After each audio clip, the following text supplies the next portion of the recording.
Assalamualaikum warahmatullahi wabarakatuh. Kita lanjutkan materi yang kemarin ya. Sebelumnya kita udah sama-sama membahas tentang alat reproduksi pada laki-laki. Juga pembelahan-pembelahannya, ada pembelahan mitosis dan ada pembelahan meiosis. Nah, untuk flashback kita ulang lagi sebentar ya untuk materi sebelumnya. Pembelahan mitosis itu terjadi di sel tubuh atau somatik. Tapi kalau misalnya pembelahan meiosis itu terjadi pada sel kelamin.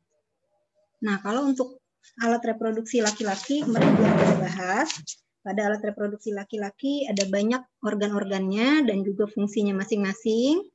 Ada penis, skrotum, testis, epididymis, vas deferens, uretra, kelenjar-kelenjar, ada kelenjar vesicula seminalis, kelenjar prostat, dan kelenjar Cooper. Nah, pada tugas kemarin juga kalian disuruh mengidentifikasikan ya.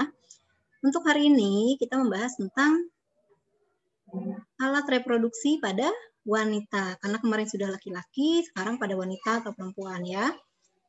Nah, pada perempuan, subhanallah sudah diberikan sedemikian rupa oleh Allah secara lengkap dan sempurna, juga dengan fungsinya yang sangat luar biasa yang Allah berikan kepada kita, wahai manusia, para wanita. Nah, di sini ada alat reproduksi pada wanita. Itu banyak juga macam-macamnya, ada banyak organnya, sama seperti laki-laki. Nah, kalau pada wanita, alat reproduksi pada wanita itu terbagi menjadi dua. Ada alat reproduksi luar dan alat reproduksi dalam. Alat reproduksi luar berarti kan letaknya ada di luar. Nah, di luar itu berupa vulva dan labium. Nah, di sini vulva dan labium itu bagian luar ya. Itu yang bagian yang terlihat. Nah, vulva itu suatu celah paling luar dari alat reproduksi wanita yang dibatasi oleh sepasang bibir kiri dan kanan. Nah, itu namanya vulva. Nah, kedua bibir ini disebut labium. Nah, bibir yang keduanya ini, ada dua bibir ya, itu disebut labium. Nah, ke dalam vulva bermuara dua saluran. Namanya adalah saluran urin dan saluran reproduksi atau vagina. Jadi kalau pada wanita, itu salurannya ada dua. Untuk pengeluaran urin beda, dan untuk pengeluaran darah kalau misalnya kamu menstruasi itu beda. Jadi nggak sama, lubangnya beda ya, lubangnya berbeda. Jadi ada dua saluran. Sedangkan kalau pada laki-laki kemarin, kita flashback lagi yang laki-laki, nah ini ada yang namanya saluran uretra. Kalau pada laki-laki, uretra itu untuk pengeluaran air urin dan juga sperma. Ini satu saluran. Tapi kalau pada wanita itu ada dua ya. Nah, kita masuk ke dalam bagian organ dalam reproduksi wanita. Reproduksi dalam ini ada banyak sekali organnya. Ini ada yang paling luar itu vulva, kantung, ya ada kantungnya namanya kantung Shaw. Nah, ini vaginanya. Nah, ini leher rahim. Nah, di dalam leher rahim kita masuk lagi, ini ada rongga rahim. Nah, ini rahimnya nih. Nah, ini rahimnya itu untuk menempelnya penebalan dinding atau penebalan darah. Nanti kalau misalnya tidak ada sperma, nah maka nanti darahnya akan meluruh, jadilah proses menstruasi. Nah, kenapa bisa ada menstruasi di sini? Nah, nanti kamu masuk sini, ini ada yang namanya uterus. Nah, ini ada uterus itu ada dua ya. Masing-masing ada dua, ada uterus yang kanan, ada uterus yang kiri. Uterus itu jalanan menuju sel atau indung telur atau ovarium.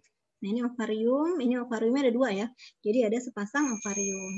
Ada sepasang ovarium kiri dan kanan, lalu ada oviduk atau tuba fallopi. Ini oviduk. Oviduknya ada yang kanan, ada yang kiri juga, ada uterus, vagina, ada organ kelamin bagian luar. Nah, kita bahas satu persatu alat reproduksi pada perempuan.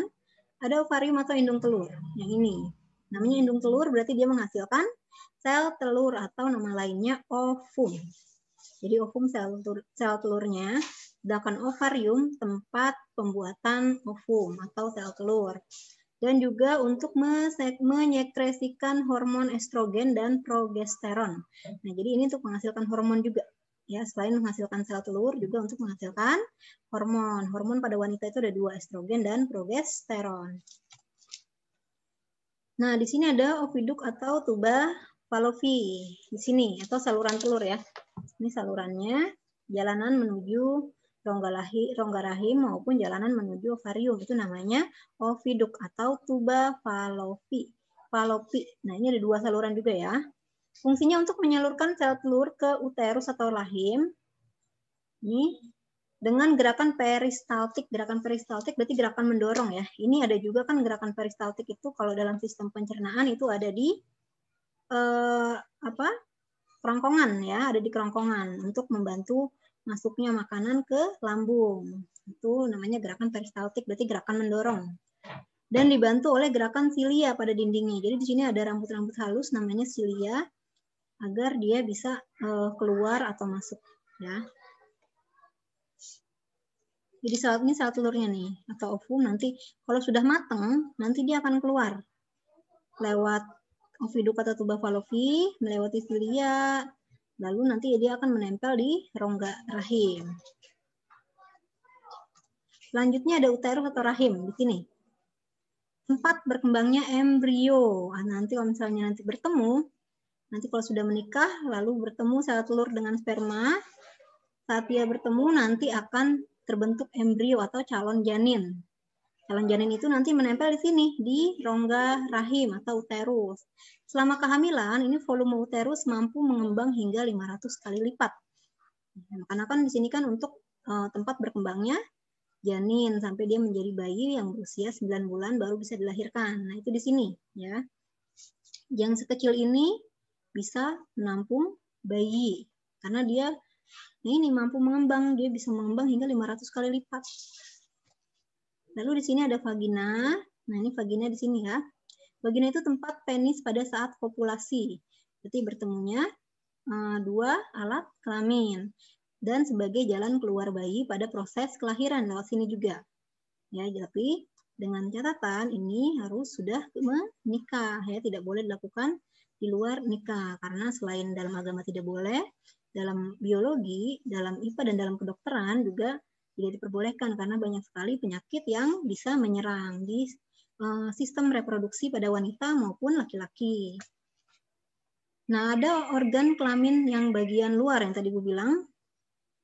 Nah, di sini ada yang namanya klitoris atau plentid. Itu adalah struktur yang sama dengan penis. Ya, strukturnya sama. Lalu ada vulva. Vulva terdiri atas labium mayor, bibir besar, dan labium minor, bibir kecil. Lalu ada saluran, lubang saluran pipis atau saluran urin. Ada lubang vagina, bagian terluar dari vagina. Lalu ada fundus, bagian lipat paha. Nah, ini adalah pembentukan sel kelamin. Ada pembentukan sperma, namanya spermatogenesis. Itu spermatogenesis berarti terjadinya di dalam testis. Karena testis itu tempat pembuatan sperma. Nah, spermatogonium itu bersifat diploid.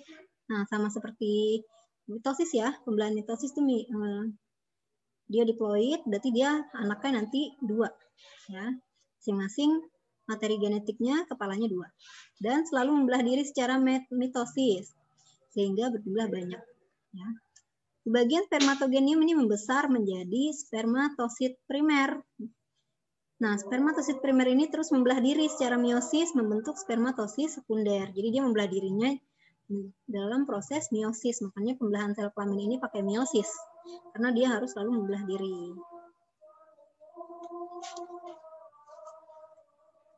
Nah, spermatid itu berdiferensiasi menjadi sperma. Tiap-tiap sperma memiliki jumlah kromosom setengah dari jumlah kromosom spermatogenium atau jumlah kromosom induknya. Jadi hanya memiliki setengahnya aja dari jumlah induknya. Misalnya jumlah induknya punya kromosom 2.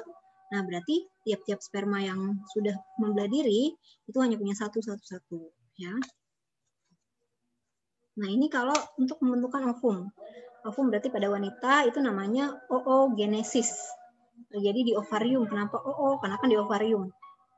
Oogonium itu bersifat diploid. Diploid ya.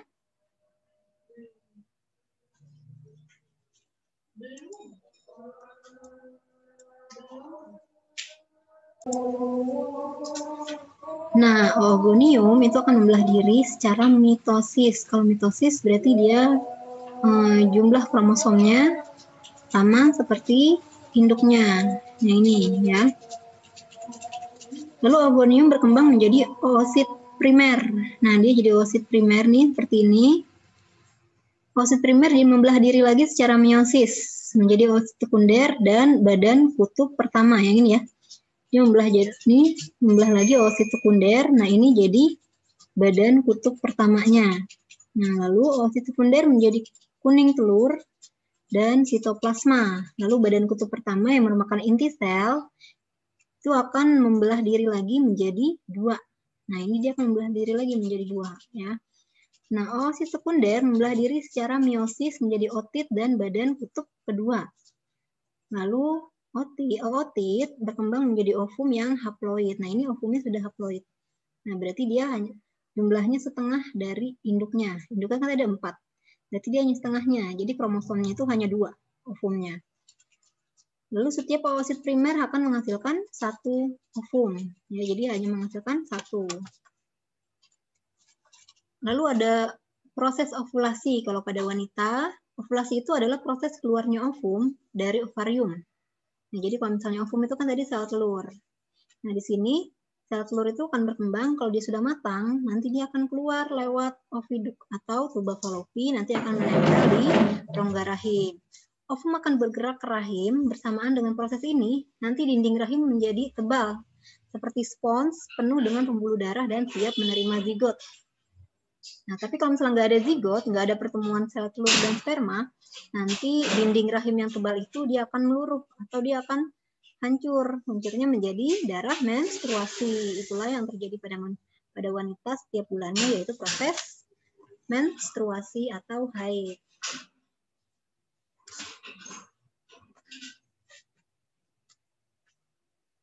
Nah, ini adalah proses fertilisasi atau proses pembuahan, yaitu di mana bertemunya sel telur dengan sperma. Nah, ini adalah gambaran dari sperma. Nah, setiap sperma yang masuk ke dalam organ reproduksi wanita itu jumlahnya bisa sampai miliaran, banyak ya. Tapi yang berhasil mencapai ovum itu hanya 1. Nah, jadi dari miliaran itu yang berhasil hanya 1. Bayangkan, berarti setiap manusia yang lahir itu sama aja udah jadi pemenang ya, pemenang dari sperma-sperma lain yang lagi mengejar ovum ini. Ovumnya cuma 1, ini ovumnya. Nah, kalau sudah ada 1 yang menempel, maka yang lainnya akan gugur atau mati otomatis ya. Nah, jadi inilah yang disebut dengan fertilisasi atau proses pembuahan. Nanti kalau misalnya sudah masuk spermanya, nanti dia akan membentuk zigot atau calon janin. Nanti seiring berkembangnya usia janinnya nanti dia akan bertambah besar, lalu saat sudah bulannya dia akan dilahirkan. Nah, fertilisasi adalah proses peleburan antara 1 sel sperma, 1 aja ya berarti ya, dengan 1 sel telur ovum yang sudah matang. Nah, berarti dia bertemunya di mana? Bertemunya bisa di mana aja. Ya, misalnya di sini sel telurnya dia sedang jalan di sini. Lalu ada sel sperma sedang berjalan menuju ovarium. Nanti kalau dia bertemu di sini, maka dia bisa menjadi zigot ya, tapi nanti kalau misalnya sudah benar-benar matang itu lebih bisa menjadi zigot. Tapi kalau misalnya sel telurnya belum matang, masih di sini tapi belum matang, itu walaupun bertemu sperma dia tidak akan menjadi zigot. Nah, nanti kalau sudah bertemu dengan sel sperma dia akan menempel di sini di dinding rahim atau rongga rahim. Sel telur yang telah dibuahi berubah menjadi zigot dan menempel pada dinding rahim. Nah, setelah zigot terbentuk, zigot itu langsung membelah diri jadi 2, 4, 8, 16, dan seterusnya. Zigot ini calon bayi ya. Dalam waktu bersamaan, dinding rahim menebal penuh dengan pembuluh darah siap menerima zigot. Jadi kalau misalnya sudah ada proses fertilisasi yang tadi, sudah bertemu sel sperma dan sel telur, maka dia akan menempel. Nah, jadinya ya udah di situ dia akan berkembang terus. Zigot menempel pada dinding rahim untuk berkembang lalu berubah menjadi embrio dan janin. Nah, pada proses kehamilan terbentuk plasenta atau tali pusat sebagai penghubung antara embrio dengan ibunya. Embrio dikelilingi cairan amnion itu untuk melindunginya dari bahaya benturan. Ya. Cairan amnion itu atau bisa disebut juga kalau sudah waktunya melahirkan itu ketuban ya. Kamu sering dengar kan kata-kata itu? Nah, nanti di usia 4 minggu embrionya sudah mulai membentuk mata, tangan, dan kaki. Nanti di usia 6 minggu, embrionya sudah berukuran 1,5 cm. Itu sudah berkembang otaknya, matanya, telinga, dan juga jantungnya. Jadi organ-organ vitalnya sudah mulai terbentuk. Tangan dan kaki beserta jari-jarinya itu juga sudah mulai terbentuk di usia ke-6 minggu. Nah, di usia 8 minggu, embrio sudah mulai memiliki organ yang lengkap. Dari matanya, hidungnya, mulutnya itu sudah mulai terbentuk. Lalu embrio berubah menjadi janin atau fetus namanya. Setelah kehamilan usia kira-kira mencapai 9 bulan 10 hari, barulah bayi siap dilahirkan. Organnya semuanya sudah sempurna, sudah ada paru-parunya, sudah berdetak jantungnya, baru sudah siap dilahirkan. Nah ini ya, perkembangannya kira-kira seperti ini, sampai dia melahirkan. Nah ini, kalau baru bertemu, ini bentuknya masih begini. Lalu dia membelah menjadi 2, 4, 6, dan seterusnya. Lalu terbentuklah embrio dan janin. Nah, kalau bayi kembar kayak gini, dia akan diselubungi oleh selaput di tengah ini. Kalau tidak ada selaputnya di tengah ini, maka biasanya terjadi kelainan berupa kembar siam, ya, kembar yang dempet itu karena tidak ada selaput di tengahnya ini. Nah, pada saat proses menstruasi, apabila ovum itu tidak dibuahi, jadi kalau dibuahi jadinya itu terjadi pembentukan embrio atau janin. Tapi kalau tidak dibuahi, maka dinding rahim yang tadinya telah menebal dan penuh dengan pembuluh darah itu akan rusak dan luruh atau runtuh. Lalu bersama-sama dengan ovum, bersama dengan sel telur, jaringan tersebut dikeluarkan melalui vagina dalam proses menstruasi atau haid. Nah, itulah yang terjadi pada wanita pada saat haid. Itu terjadinya sebulan sekali. Kenapa? Karena sebulan sekali ovum akan matang. Nah, pada saat matang itu baru dia nempel di rahim. Kalau nggak ada yang membuahi, dia akan meluruh melalui proses menstruasi. Nah, penyakit-penyakit pada sistem reproduksi. Yang pertama ada gonore atau kencing nanah. Nah, ini penyebabnya bakteri Neisseria gonorrhoeae. Itu ditularkan melalui hubungan seksual. Nah, ini yang Ibu bilang. Kenapa harus dilakukan setelah menikah atau tidak boleh dilakukan lebih dari satu kali, ya, tidak boleh dilakukan lebih dari satu orang, ya. Kenapa? Karena kalau sudah sering berhubungan dengan lebih dari satu orang itu bisa menyebabkan tertular berbagai macam penyakit. Contohnya pertama ini, salah satunya gonorea atau kencing nanah. Akibatnya apa? Radang pada organ reproduksi yang menyebabkan kemandulan, mata, persendian, dan selaput otak pada bayi bisa cacat, ya, bahaya ya. Tanda-tandanya terdapat nanah pada ujung saluran kencing dan terasa panas kalau lagi buang air kecil. Nah, ini terjadi itu adalah tanda-tanda atau gejala seorang terkena gonorea atau kencing nanah. Lalu ada penyakit sifilis. Penyebabnya itu bakteri Treponema pallidum, sama, ditularkan melalui hubungan seksual.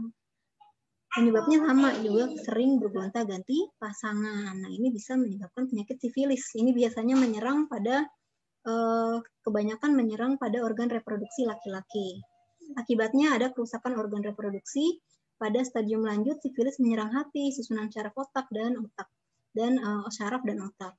Sifilis ini disebutnya juga raja singa. Kenapa? Karena dia akan organ reproduksinya akan kayak membesar tapi sudah terinfeksi, gitu. Jadi sangat-sangat serem ya. Lalu ada herpes genital disebabkan oleh virus herpes simplex serotip 2. Ditularkan melalui hubungan seksual juga. Akibatnya ada gangguan pada organ reproduksi, kulit, dan menyebabkan kanker rahim.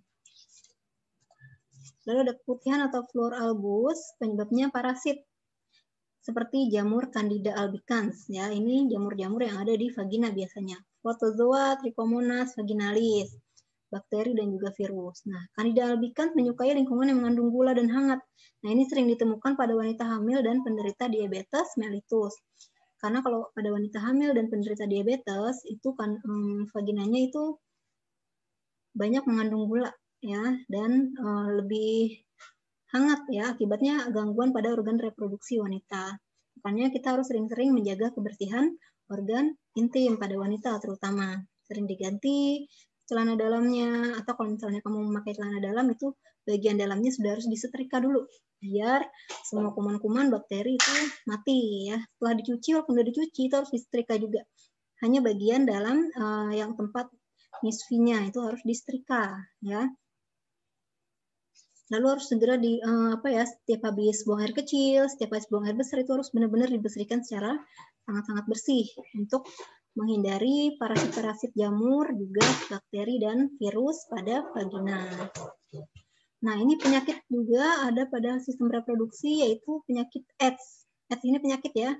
Nama lainnya Acquired Immune Deficiency Syndrome. Nah, ini penyebabnya virus HIV, Human Immunodeficiency Virus. Akibatnya, kalau virus HIV ini menyerang daya kekebalan tubuh.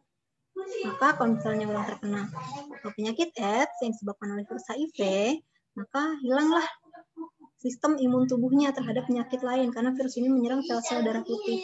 Jadi kalau misalnya orang yang punya HIV itu terkena penyakit apapun dia akan sangat-sangat parah. Ya. Penyebarannya melalui kontak cairan tubuh dengan penderita AIDS. Kontak cairan tubuh apa? Misalnya terkena air liur atau orang yang terinfeksi virus HIV akan menderita AIDS selama 6 bulan atau lebih tergantung daya tahan tubuhnya. Penyebarannya juga bisa lewat hubungan seksual. Jadi kalau misalnya kamu berhubungan seksual dengan orang penderita AIDS, maka yang berhubungan seksual itu juga bisa terkena penyakit AIDS. Tingkat pertumbuhan populasi. Nah, untuk menghitung jumlah pertumbuhan populasi itu dipengaruhi oleh natalitas. Natalitas itu di kelahiran ya, natalitas itu kelahiran. Nah, mortalitas itu nih laju kematian, lalu ada emigrasi, juga emigrasi dan imigrasi. Yang masuk emigrasi berarti yang keluar ya, yang keluar keluar daerah, imigrasi yang masuk dalam daerah itu. Bagaimana menghitungnya? Laju kelahiran dikurang laju kematian ditambah jumlah imigrasi dikurang jumlah imigrasi. Nanti hasilnya ini yang dihitung yang dalam kurung dulu, baru dijumlahkan, baru kamu bisa mengetahui pertumbuhan populasi di daerah tersebut. Nah, sekian dari Ibu. Wassalamualaikum warahmatullahi wabarakatuh.